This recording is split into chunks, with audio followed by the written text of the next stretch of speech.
Enseguida en Radio La Voz de María 88.1 FM empieza El Valor de la Vida, bajo la conducción de Beatriz Bernaza y Nicolás Parducci. Bienvenidos.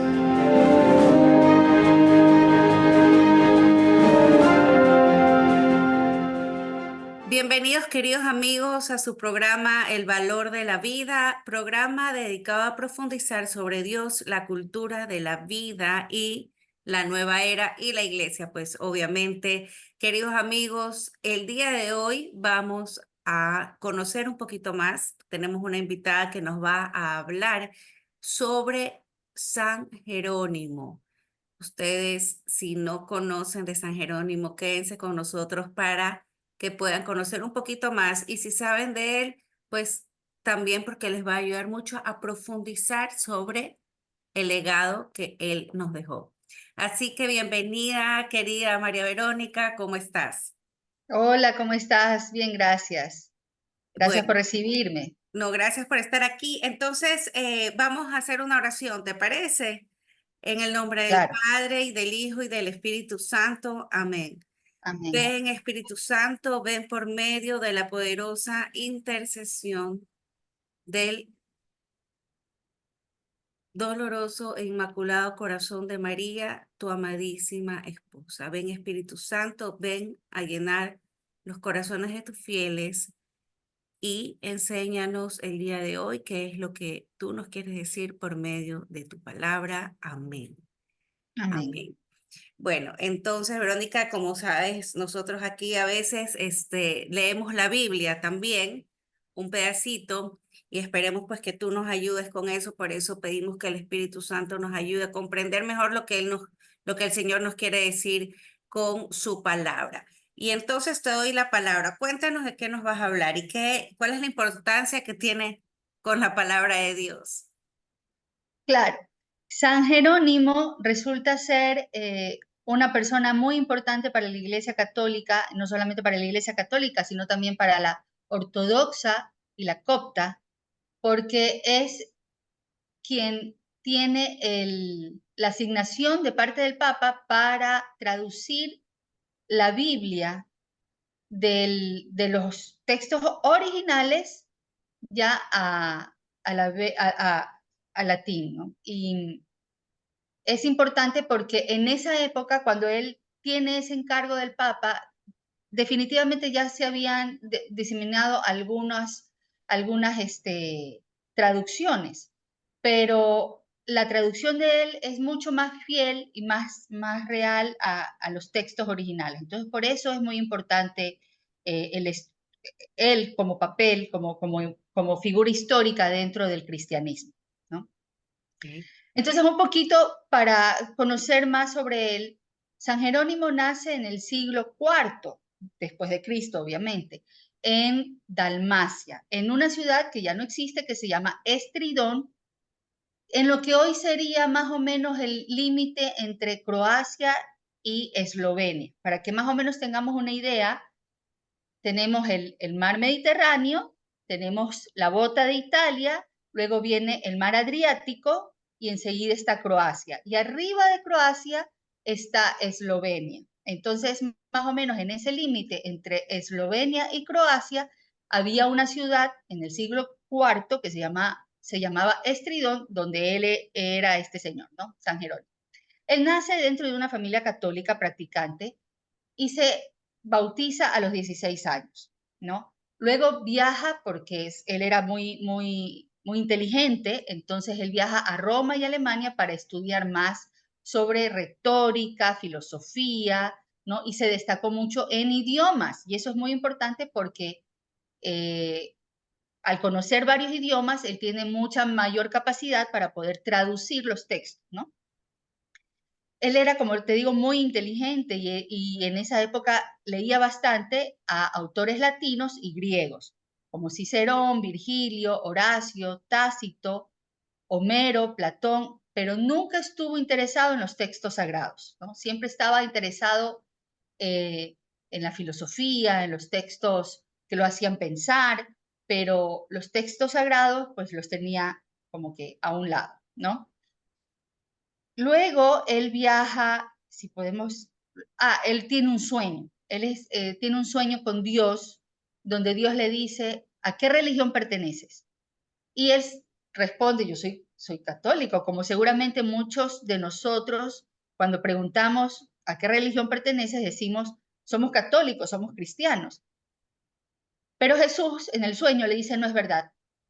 Borren su nombre de la lista porque él solamente se ha dedicado a leer textos paganos y no ha tenido tiempo para leer mi escritura, ¿no?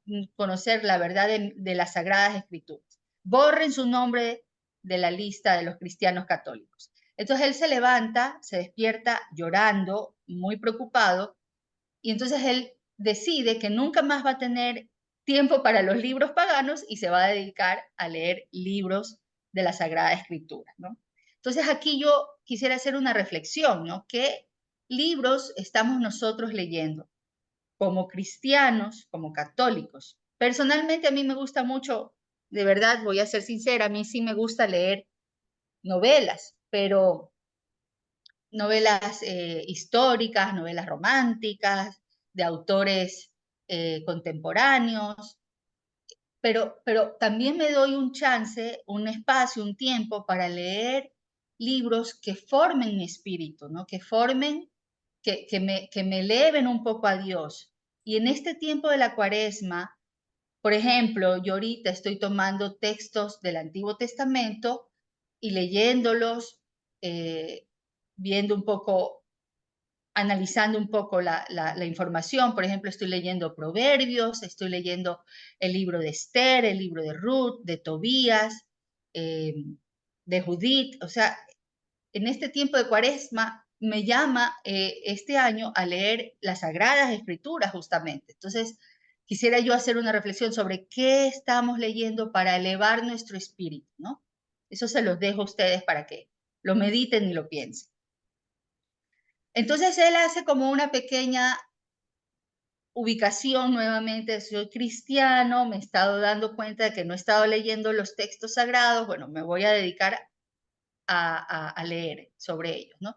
Y en un viaje a Siria, él hace un retiro al desierto, porque su temperamento, vamos a ver que su temperamento, él era muy, tal vez un poco impulsivo, tal vez un poco sarcástico, pero también era lujurioso y sensual.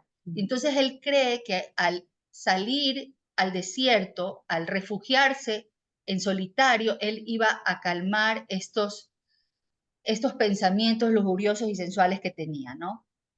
También, como digo, yo creo que cuanto más estudiamos, cuanto más inteligentes y preparados somos, también podemos caer en este tema de la soberbia y el orgullo, ¿no? Y entonces él era muy orgulloso y muy soberbio. Entonces él se retira al desierto a calmar un poco estos pensamientos. Y en el desierto hace mucha penitencia y mucho ayuno, pero se da cuenta que esto no cambia mucho su forma de ser, ¿no? La vida en soledad es muy difícil, ¿no? Y aquí quiero hacer también otra reflexión. El ser humano está llamado a vivir en comunidad, está llamado a vivir en familia, y si no es una familia de sangre, es una familia que, que, me, que me une por ciertos lazos espirituales. Por eso las comunidades religiosas son tan importantes. A un sacerdote no se lo puede dejar solo, a una monjita no se la puede dejar sola. Se necesita vivir en comunidad. Estamos llamados a la comunión. Dios es trinitario, es una unión de personas, es una comunidad. Entonces, yo me saco el sombrero a estas personas que viven solos, que tienen Es una esa vocación, ¿no? llamada. A la Es una larga, llamada, porque es un llamado de Dios, porque sí hay personas que viven en solitario, pero no es para todos, es para ciertas exacto, personas que están llamadas para eso. exacto, sí, sí, definitivamente es un llamado muy especial. Entonces, bueno, él se da cuenta de que no vive, su vida no es para estar solo y regresa a la vida ordinaria, pero definitivamente con un cambio de chip en su conciencia, en su cerebro, ¿no? Por ejemplo, él hace esta reflexión, dice, mi alimentación era miserable y desabrida. Cualquier alimento, que no alcanzo a leer porque está aquí, cualquier alimento parecía un manjar exquisito. A ver si puedo mover esto. No puedo. Exquisito, no obstante, las tentaciones de la carne me seguían atormentando. Tenía el cuerpo frío, por tanto aguantar hambre y sed. Mi carne estaba seca, la piel casi se me pegaba a los huesos. Pasaba las noches orando y haciendo penitencia, y muchas veces estuve orando desde el anochecer hasta el amanecer. Aunque todo lo hacía, las pasiones seguían atacándome sin cesar. Vemos a esa persona que se da cuenta de qué es lo que le pasa, ¿no? Una persona muy concentrada muy en sus emociones, ¿no? Hasta que al fin, sintiéndome impotente, bueno, pasaste eso, bueno. Ahí te lo regresé. Ahí está. Hasta que al fin, sintiéndome impotente ante tan grandes enemigos, me arrodillé llorando ante Jesús crucificado, bañé con mis lágrimas sus pies clavados y le supliqué que tuviera compasión de mí. Y ayudándome el Señor con su poder y misericordia, pude resultar vencedor de tan espantosos ataques de los enemigos del alma. Y yo me pregunto, si esto sucedió a uno que estaba totalmente dedicado a la oración y a la penitencia, ¿qué no le sucederá a quienes viven dedicados a comer, beber, bailar y darle a su carne todos los gustos sensuales que pide? O sea, esta es una reflexión que hace San Jerónimo, ¿no? Sobre su vida, y la reflexión la hace, si a esto me ha pasado a mí, que estoy tratando de ser santo, que estoy en un camino a la santidad, ¿cuánto más le será difícil a esas personas que caen en las tentaciones, ¿no? Entonces ahí ya sí podemos ir a la siguiente, ¿no?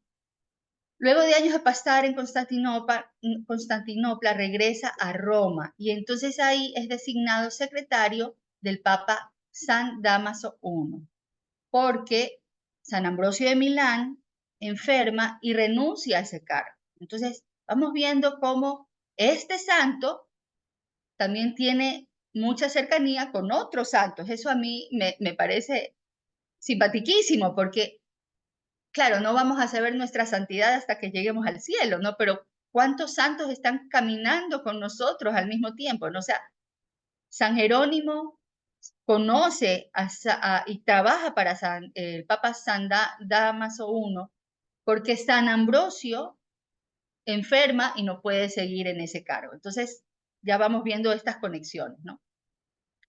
San Jerónimo entonces escribe las cartas que el Papa le va recomendando, y el Papa, al ver la elegancia y la precisión de la escritura, le encarga entonces la tarea de traducir la Biblia, ¿no? A la muerte de este Papa, él decide irse a Belén, donde pasa sus últimos años. Son 35 años que pasa en Belén. Él sí logra traducir la Biblia en vida de San Dámaso. En vida él traduce unos, pero la mayoría, traduce creo que 5 o 6 libros, pero ya la mayoría los traduce toda la Biblia ya en sí en Belén, sí, en sus últimos años. En Belén, con ayuda económica de algunas mujeres de alta posición, él ayuda a crear conventos tanto para hombres como para mujeres, para darle posada a los que viajaban a Tierra Santa para conocer los lugares donde vivió Jesús, ¿no? Y había mucha gente que le reclamaba porque decía, ¿por qué este hombre que se cree santo está tan cercano a las mujeres? ¿No? Como tratando de dañar la reputación, dañar la imagen de San Jerónimo. Pero él decía, si los hombres se interesaran tanto en las escrituras, yo estaría más con ellos, yo me juntaría más con ellos. Entonces, hay que recordar que en el siglo IV no había seminarios como lo tenemos hoy en día, ¿no? Tenemos que pensar que en el siglo IV la estructura de estos estudios para ser sacerdote, para ser obispo, no existían. Entonces, más bien, los obispos veían aptitudes en la persona y entonces los nombraban sacerdotes y los nombraban obispos. Entonces, porque el obispo de su lugar vio en él características importantes, entonces se lo nombra obispo a sus 40 años, ¿no? Y bueno, muere en Belén a los 80, el 30 de septiembre del año 420. Por eso el 30 de septiembre es el día en que nosotros festejamos a San Jerónimo, y es también el Día Internacional de la Traducción. Miren lo importante que él ha sido para todo el mundo. Su cuerpo hoy en día está en Roma, en la Basílica de Santa María la Mayor. Y se dice que él vivió en una gruta en Belén, justo al lado de la gruta donde nació Jesús. Eso ya pues. Y él es un santo reconocido por la Iglesia Católica, Copta, Ortodoxa, Luterana y Anglicana. Es muy importante, ¿no? Vemos, no sé si, bueno, es que quiero saber si ellos, las personas que nos están escuchando también ven, ya, este es una imagen de San Jerónimo, y lo vemos con la carabela, que ese es importante porque es como el momento mori, o sea, memento mori, o sea, el momento de nuestra muerte. Nosotros somos nada, un instante, ¿no? Tenemos que estar pensando en que vamos a morir, ¿no? Y tenemos ahí las escrituras, también se lo identifica, atrás vemos como un sombrero, que es el sombrero de obispo, y con ropas como con harapos, ¿no? Con ropa de gente pobre, humilde. Bueno, podemos seguir. Ya, entonces la traducción de la Biblia, la Vulgata significa divulgada, dada al público, ¿no? Eso significa que, o sea, era para que todo el mundo la pueda entender, la pueda aprender, ¿no? Él aprende hebreo, él dice que él aprende hebreo con la ayuda de un hermano judío convertido, ¿no? Pero recordemos, yo les había comentado que él tenía mucha habilidad en los idiomas. Entonces, él aprende el idioma hebreo justamente pues, con un convertido del judaísmo al cristianismo. Y el primer libro que traduce es el libro de Abdías, que es uno de los profetas menores del Antiguo Testamento. Es sumamente corto, es sumamente corto. Antes de que Jerónimo haga las traducciones, ya habían traducciones anteriores, como les decía, pero eran conocidas. Había una traducción que se llamaba la Vetusta, que significa la vieja, llena de imperfecciones gramaticales, de lenguaje. Y entonces Jerónimo, más que un traductor, se dice que él era un filólogo. Esto quiere decir que él traducía la palabra, no solamente traduce la palabra tal cual, sino que hay un contexto. Por eso decimos que no podemos sacar una frase fuera del contexto bíblico, ¿no? ¿Verdad? O sea, hay un porqué de esa frase en un contexto cultural, histórico, social. Entonces, hay una mayor precisión en el lenguaje, hay una mayor precisión en la manera en que él traduce, ¿no? Por ejemplo, les voy a decir, por ejemplo, nosotros, toda Latinoamérica, a excepción obviamente de Brasil, casi todos los países hablamos español, pero a pesar de que hablamos español, no nos comunicamos a veces en el mismo idioma. Mi hermana, por ejemplo, vive en Panamá y para ella la mesita de noche es el velador, o qué sé yo, el alto, pues nosotros tenemos pare, ellos tienen alto en la calle, lo que nosotros llamamos policía acostado, para ellos tienen policía muerto, se les llama. O sea, para los panameños, el mismo elemento tiene un nombre diferente, ¿no? Por ejemplo, zapatillas. Para nosotros las zapatillas son las zapatillas las que utilizamos para ir a la playa. Zapatillas para el panameño son los zapatos de caucho para nosotros. Entonces, él tiene en mente que no necesariamente palabra por palabra se traduce, sino que se traduce en un contexto, ¿no? Donde esa palabra tiene un significado con mayor precisión. Eso es importante.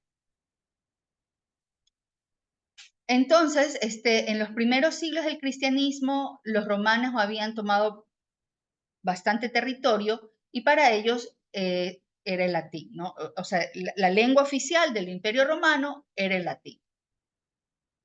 Y en el Antiguo Testamento, la mayoría de los escritos hay escritos en hebreo y en arameo, y en el Nuevo Testamento hay escritos en griego, que el griego era un lenguaje mucho más formal y mucho más elegante. Entonces él toma estos escritos del hebreo, del arameo y del griego y los traduce al latín, ¿no? Porque era el idioma que la mayoría de los pueblos conquistados por los romanos hablaban. Entonces, por eso él los traduce de estos tres idiomas básicamente al latín. Y se toma unos 15 años en hacer todo este trabajo, ¿no? Pero miren qué importante. El Papa Inocencio I, que también es santo, en el año 405, acepta el canon de San Jerónimo. Es decir, decimos que San Dámaso es el que lo manda a hacer la traducción. Y luego el Papa Inocencio I, que también es santo, acepta todo el canon que San Jerónimo había realizado y lo dice, este es un canon que podemos aceptarlo para que el pueblo católico, los sacerdotes, los obispos vayan y profundicen las escrituras, ¿no? Pero no es hasta 1546, o sea, casi más de 1000 años en que el Concilio de Trento dice que la Vulgata, la Biblia Vulgata, es la versión oficial de la Iglesia Católica Latina. ¿Ya? O sea, hay una aceptación del canon en el 405, pero no es hasta 1546 en que en el Concilio de Trento se dice oficialmente de que esa es con la traducción con la que se tiene que realizar todas las, o sea, oficiar misa, entender las escrituras, dar homilías, o sea, eso es importante. O sea, la iglesia se demora 1000 años en hacerlo. Y en 1979 ya se da la aceptación de otras traducciones bíblicas, ¿no? Hoy en día, por ejemplo, tenemos la Biblia de Jerusalén, la Biblia de Navarra. Estas dos son, para mí, son muy buenas, pero siempre tenemos que revisar que exista el imprimatur o el nil ostat con la aprobación eclesiástica competente. Es decir, si no tiene el imprimatur o el nil ostat, hay en las primeras páginas de la Biblia tiene que haber una aprobación de la autoridad eclesiástica competente. O sea, por ejemplo, que la Iglesia Católica, la Iglesia Católica aquí en Ecuador decida sacar una Biblia nuestra, tiene que tener una autorización, ¿no? De los obispos ecuatorianos.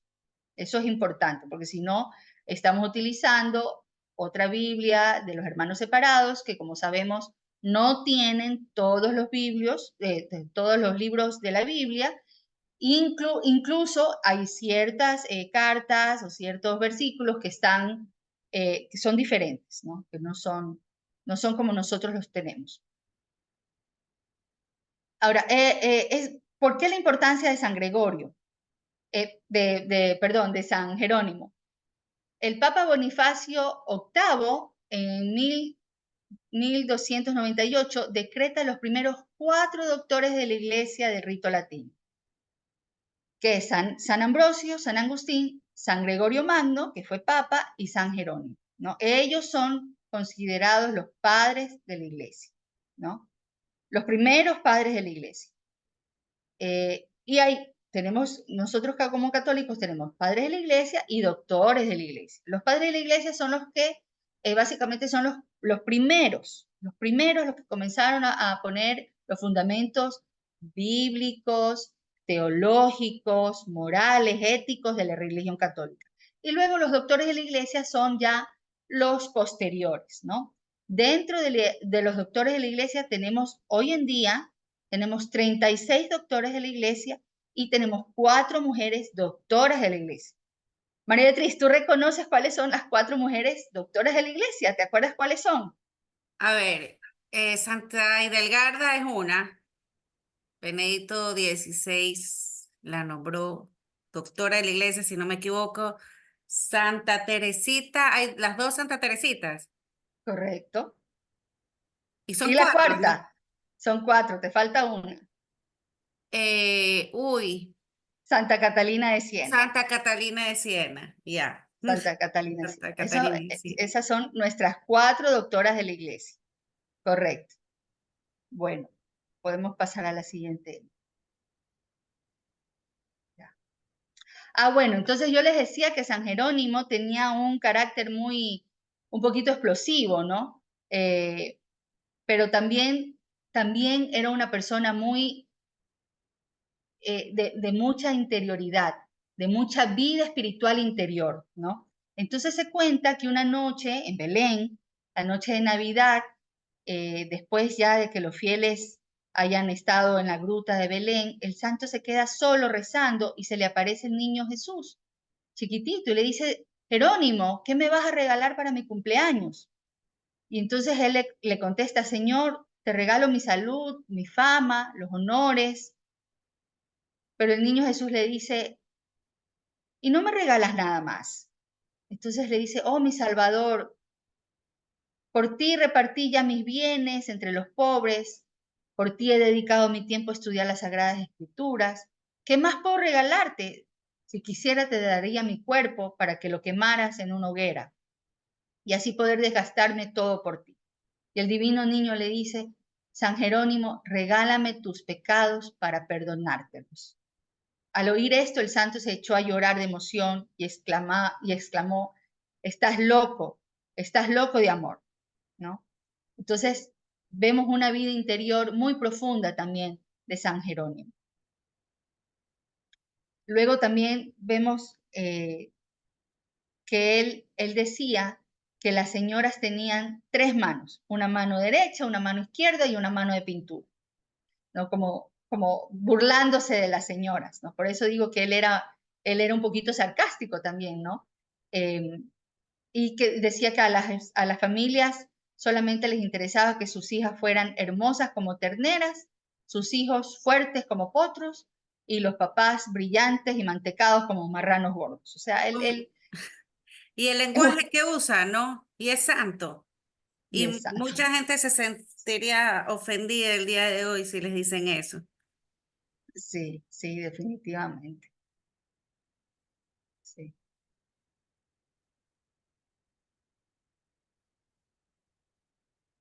A ver, eso, déjame moverme un poquito para acá. Aquí vemos otra imagen de San Jerónimo, también ya muy viejito. Vemos nuevamente la carabela, vemos una cruz, vemos la Biblia abierta. O sea, siempre vamos a ver a San Jerónimo un poco en esa postura de indigente, sobre todo, ¿no? ¿Verdad? Y aquí tenemos otra de las frases, ¿no? Dice, cumplo con mi deber obedeciendo los preceptos de Cristo que dice, estudiar las escrituras y también buscar y encontraréis, para que no tenga que decirme como a los judíos, estáis muy equivocados porque no comprendéis las escrituras ni el poder de Dios. Pues si como dice el apóstol Pablo, Cristo es el poder de Dios y la sabiduría de Dios, y el que no conoce las escrituras o conoce el poder de Dios ni la sabiduría, de ahí se sigue que ignorar las escrituras es ignorar a Cristo. Esta es la frase sobresaliente de él, ¿no? Ignorar las escrituras es ignorar a Cristo. ¿Y por qué las escrituras es ignorar a Cristo? O sea, ignorar el Nuevo y el Antiguo y el Nuevo Testamento es ignorar a Cristo, que es del Nuevo Testamento, porque sabemos nosotros que en el Antiguo Testamento ya vamos reflejando ciertos acontecimientos que van a pasar en el Nuevo Testamento. O sea, para comprender el Nuevo Testamento es necesario entender el Antiguo Testamento. Eso lo tenemos bien claro. Entonces, por eso es importante para nosotros también el Antiguo Testamento, porque ya hay prefiguras de Cristo como Moisés, como David, en el Antiguo Testamento. Y tenemos prefiguras también de María en el Antiguo Testamento, un poco tal vez como Judith, un poco como Esther, ¿no? Espérate, no me pases esa, porque a pesar de que San Agustín y San Jerónimo se conocían, también habían un poquito de rivalidad, digámoslo así, ¿no? No. Tenemos que entender también que los santos fueron humanos como nosotros, ¿no? Y es posible que ciertos santos no hayan tenido las mismas ideas, ¿no? Que hayan tenido un poco de desentendimientos. No se te oye. Hasta el día de hoy pasa eso, ¿no? Eso es hacer teología, ¿no? No todos los teólogos están de acuerdo. Exacto, así es. Entonces, por eso es importante, por ejemplo, esta carta, este pedazo de la carta que le escribe a San Agustín, que dice, no pretendo abolir las antiguas versiones.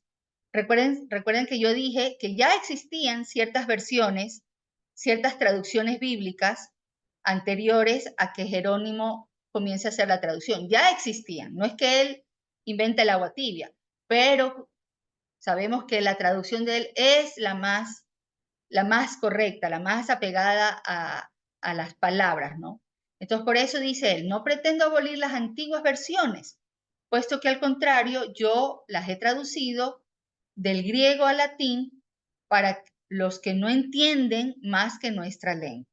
No he querido sino restablecer los pasajes suprimidos o alterados por los judíos y hacerles conocer a los latinos el contenido del original hebreo. Y si no se quiere leer esta versión, yo a nadie lo obligo a ello. Que beban con delicias del viejo vino si se prefiere. Que se deje nuestro vino nuevo. O sea, San Agustín decía pues que no había necesidad, que teníamos las otras traducciones y San Jerónimo dice, mira, yo no digo que esta es palabra santa, pero si ustedes quieren seguir con esas otras versiones, pues no hay problema. Ahí vemos un poquito la diferencia de conceptos, ¿no?, entre estos dos grandes santos. Y un poco pues vemos cómo se representa a San Jerónimo. Un poquito ya lo he compartido. Aquí ya tenemos un San Jerónimo tal vez un poquito más elegante, más revestido. Tenemos su ropa de cardenal, su sombrero de cardenal. Hay otras, como les he enseñado, que están con las ropas desgastadas. Hemos visto las imágenes que yo les he puesto, hemos visto que tiene una cruz y una calavera. Aquí no veo yo ni la cruz ni la calavera, pero también se lo presenta así. Ya lo Vemos mostraron en las dispositivas anteriores. Claro. Ajá, correcto. Vemos libros, siempre vamos a ver libros, y el león. No estoy segura si en la anterior está el león, pero el león tal vez hay un poquito de confusión tal vez, porque al león se lo representa también con Andrócles y San Gerásimo. Yeah. Y es la misma historia para los tres, ¿no? Entonces, por eso puede pensar que hay una confusión tal vez ahí, porque se dice que este león tenía una astilla en una de las patitas y ¿cómo se llama? El representante de la historia viene y le quita la astilla de la patita y entonces, como en agradecimiento a esta persona, el león se queda con él muchos años, ¿no? Se queda con él, siempre está presente, está ahí, incluso se muere la persona, o puede ser San Jerónimo, San Gerásimo o Andrócles, se muere y el león se pasa años en la tumba de este personaje y así muere, ¿no? Entonces, se puede decir que hay una, que Una no sabemos conexión. no sabemos si la historia realmente es de San Jerónimo, de San Gerásimo o de Andrócles, pero es la misma historia. Por eso también se lo representa a San Jerónimo con el león. Vemos algunas imágenes con el león. Listo. Oye, excelente, muy concreto, se ha entendido perfecto la historia de San Jerónimo. Yo quiero agradecerte y bueno, también, queridos amigos, nos hemos quedado sin tiempo, lamentablemente. Vamos a terminar el programa y bueno, quisiera yo terminar, Verónica, con una lectura de la Biblia. ¿Qué te parece? Tan importante, nos hemos quedado con cosas que decir. Esperemos poder seguir hablando de la Biblia o de algunos temas en próximas ocasiones. Y bueno, terminar con la palabra de Dios, queridos amigos. De Claro. San Juan 1. La palabra se hizo carne. Al principio ya existía la palabra estaba junto a Dios y la palabra era Dios. Y al principio ella estaba junto a Dios. Todo fue hecho por ella y sin ella no se hizo nada de cuanto llegó a existir. En ella estaba la vida y la vida era la luz de los hombres. La luz resplandece en la oscuridad y la oscuridad no pudo sofocarla. Vino un hombre enviado por Dios que se llamaba Juan. Este vino como testigo para dar testimonio de la luz a fin de que todos creyeran por él. No era él la luz, sino testigo de la luz. La palabra era la luz verdadera que con su venida al mundo ilumina a todo hombre. Estaba en el mundo, pero el mundo, aunque fue hecho por ella, no la reconoció. Vino a los suyos, pero los suyos no la recibieron. A cuantos la recibieron, a todos aquellos que creen en su nombre, les dio capacidad para ser hijos de Dios. Estos son los que no nacen por vía de generación humana, ni porque el hombre lo desee, sino que nace de Dios. Y la palabra se hizo carne y habitó entre nosotros, y hemos visto su gloria, la gloria propia del Hijo único del Padre, lleno de gracia y verdad. Palabra de Dios. Muchísimas gracias, Verónica. Entonces ya te estoy comprometiendo para que nos acompañes en otro programa. Y queridos amigos, quédense con nosotros porque vamos a escuchar un poco de música y bueno, los esperamos en nuestro próximo programa. En la voluntad de Dios, siempre. Verónica, ¿nos quieres decir algo? 20 segunditos, algo. Lista en cualquier momento para comentar algo más acerca de la Biblia o de algún tema. Muchísimas gracias por recibirme, María Beatriz, a los oyentes, muchas bendiciones y seguimos siempre con esta sed de conocer más a Cristo y de conocer más la palabra de Dios. Hemos escuchado el programa El Valor de la Vida bajo la conducción de Beatriz Bernaza y Nicolás Parducci. Sigue en sintonía de Radio La Voz de María.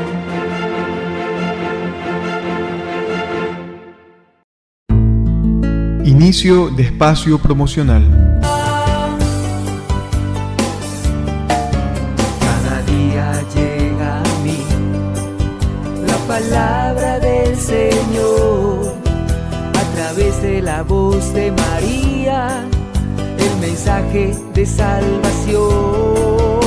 Su misión es evangelizar, como lo hizo María, llevando la luz de Jesús que ilumina todo hogar.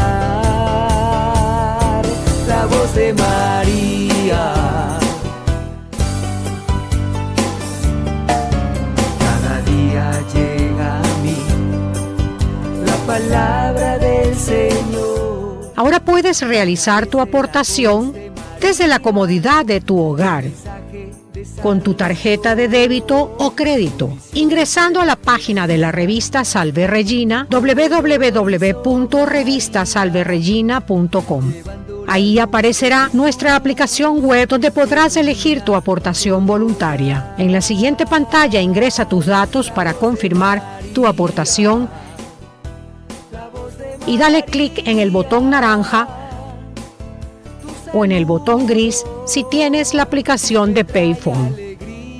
Y recuerda, Radio La Voz de María siempre cuenta contigo. La voz de María visita nuestro hogar, noche y día. La voz de María. La Voz de María quiere regalarte $5,000 y por eso te invita a participar de la gran rifa anual Unidos por la Evangelización. Porque con tu ayuda seguiremos adelante. Con un aporte de $10 te puedes ganar un primer premio de $5,000, un segundo premio de $1,000 o un tercer premio de $500. El sorteo será transmitido por todas nuestras redes sociales el viernes 20 de diciembre de 2024. Recuerda que La Voz de María cuenta contigo.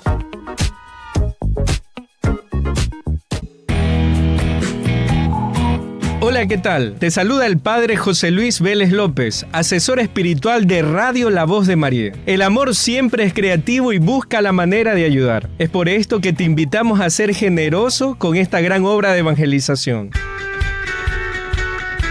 Haciendo tu aporte a la cuenta de ahorros del Banco Pichincha o en las agencias de Pichincha Mi Vecino, al número 2204-829-569. A nombre de Ramorza, recuerda, Dios ha hecho mucho en tu vida y ahora te toca a ti hacer lo mismo. Con tu ofrenda, ayudas a que sigamos adelante. Soy el Padre Tomás Guerrero. Tu donación puedes hacerla en las siguientes cuentas: Produbanco y o Servipagos. Cuenta corriente a nombre de Ramorza, número 1049161000. Gracias, porque con tu ayuda seguimos evangelizando a través de La Voz de María.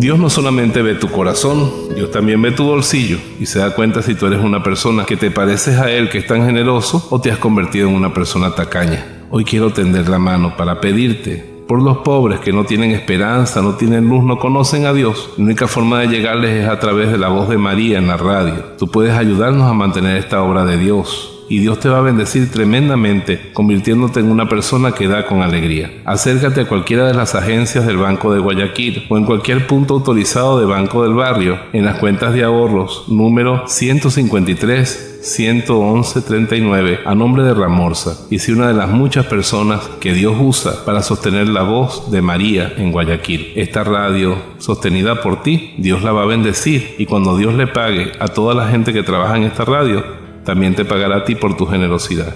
Cuento contigo. Soy Monseñor Roberto Cipos de Venezuela y te bendigo en el nombre del Padre, del Hijo y del Espíritu Santo. Amén. Que seas un dador alegre.